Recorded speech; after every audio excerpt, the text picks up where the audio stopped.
Hello everybody. Welcome you all in this online Edu classes for class 8 social science. Here I am with the video for chapter 6 of history, weavers, iron smelters and factory owners. This is the second part of the video. In the previous video, you have learned about the variety of textiles being produced in India and its popularity throughout the world. This video is presented before you by Minakshi Pande. Now see the learning outcome of this video. When you will go through this video, you will be able to understand the importance of Indian textiles in the European markets. Not only that, you will also be able to know that who were the weavers. Apart from that, you will be learning about the decline of Indian textiles in the European market. And finally, you will also be able to know about the various cotton mills that come up in India during the mid 18th and 19th century. Let us now know about the Indian textiles in European market. In European market, the Indian textiles were very popular.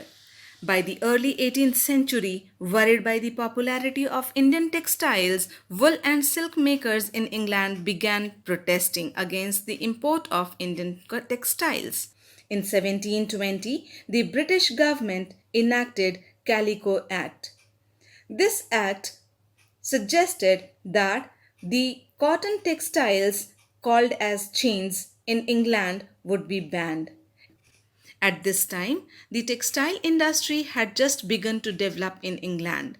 Unable to compete with Indian textiles, English producers wanted a secure market within the country by preventing the entry of Indian textiles. The first to grow under government protection was the calico printing industry. Indian designs were now imitated and printed in England on white muslin or plain unbleached Indian cloth. The competition with the Indian textile also led to a search for technological innovation in England. John Kay, the inventor of spinning jenny, in the year 1764, he invented spinning jenny, which increased the productivity of the traditional spindles. In the same way, the invention of the steam engine by Richard Arkwright in 1786 revolutionized cotton textile weaving. Now, the cloth could now be woven in immense quantity and cheaply too.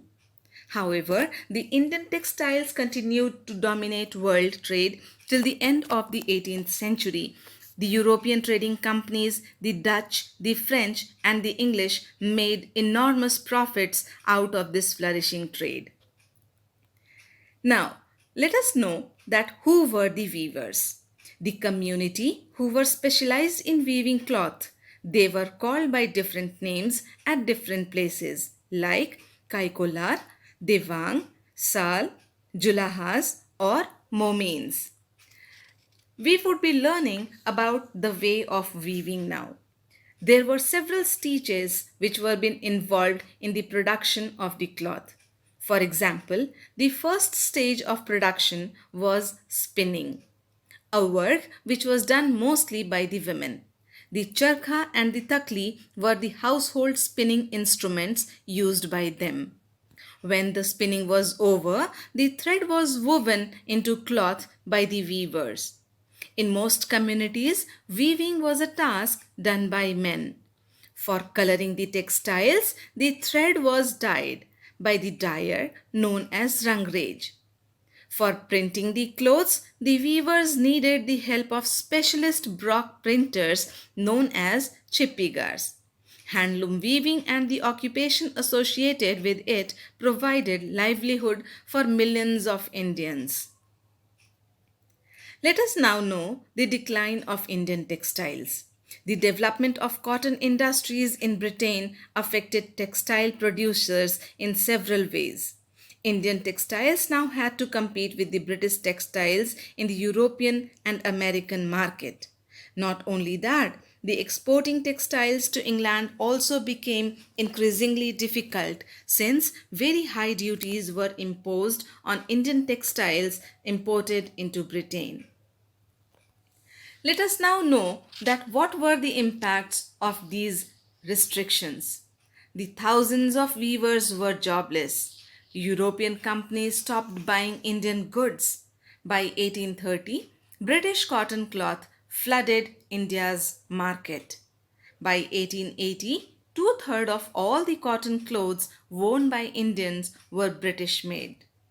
This in turn affected the weavers and spinners nationwide.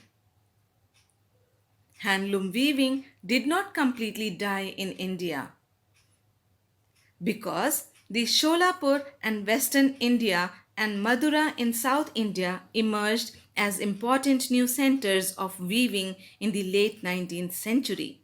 During the national movement, Mahatma Gandhi urged people to boycott imported textile and use hand spun and hand woven cloth. Khadi gradually became a symbol of nationalism. The charkha came to represent India and it was put at the center of the tricolor flag of the Indian National Congress that was adopted in the year 1931. Let us now know the cotton mills that were coming up by the mid 18th and 19th century. The first cotton mill in India was set up as a spinning mill in Bombay in 1854.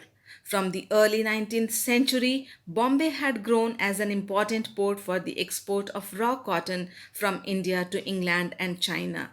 It was close to the vast black soil tract of western India where cotton was grown.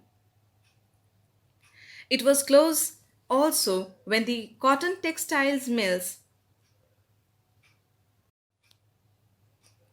The first cotton mill in India was set up as a spinning mill in Bombay in 1854.